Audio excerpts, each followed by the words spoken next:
Alright guys, we have our Easy Mold Silicone Putty. With this, basically once component A and component B are mixed together, you have basically 3 minutes, if that, to get it done. Once it's done, you're done.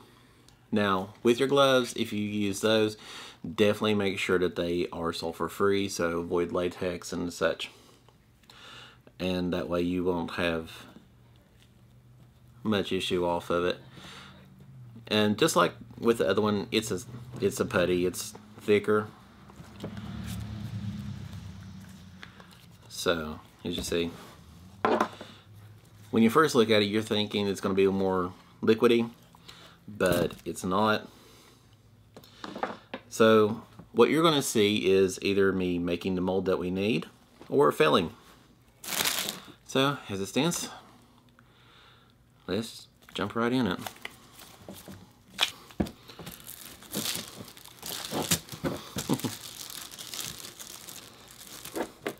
Now, we have it into a ball. Now, per instructions, we're going to take it, press it down, and then push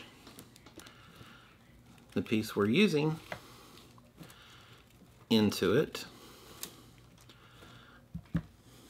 And hopefully not push all the way through.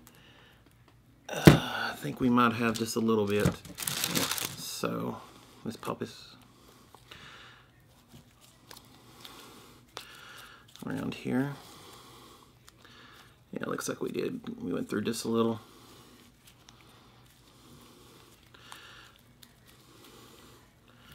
So we're going to use some of this excess here. Kind of just patch this back up.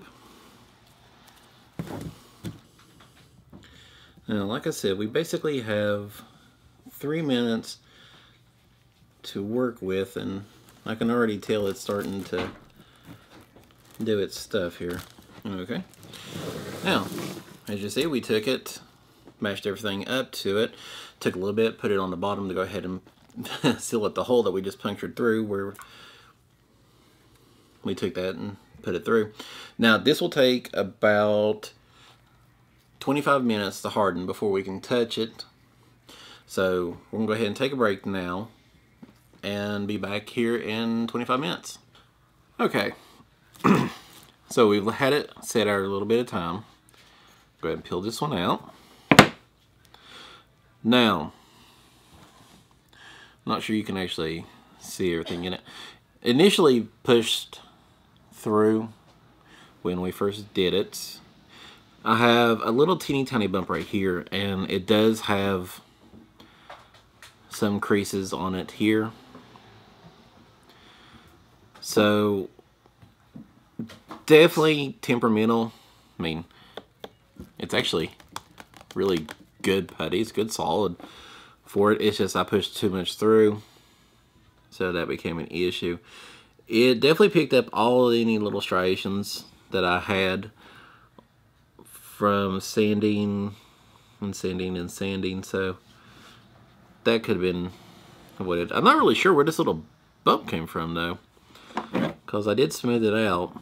But all in all, it turned out really decent for the first time doing it. But definitely we learned a few things off of it. Be careful when doing it and setting it. We're still going to go ahead and use the mold in a future episode. We're going to be casting resin in this mold to see exactly how it looks. And the main reason I'm going to do it in this one also is where these defects are, so I can show you exactly how those work with it. I'll just have to seal the bottom of this before we use it. Set it. I might just use hot glue or something like that and see how that works with it. But for right now, this actually is a really good attempt with it. Now with this, if you're wanting to go ahead and use plaster or resin, whatever with it, it needs to either wait 24 hours for it to fully cure, or you can heat cure it. In which case, you'll take this, put it on a pan, at 350 degrees for 30 minutes. After which time you'll be able to go ahead and take it out and go ahead and use it with your piece. So with this, I won't be doing anything with it until tomorrow. But for a first attempt with it and learning with all of you as we go, this is actually really, really good. So until next time, class dismissed.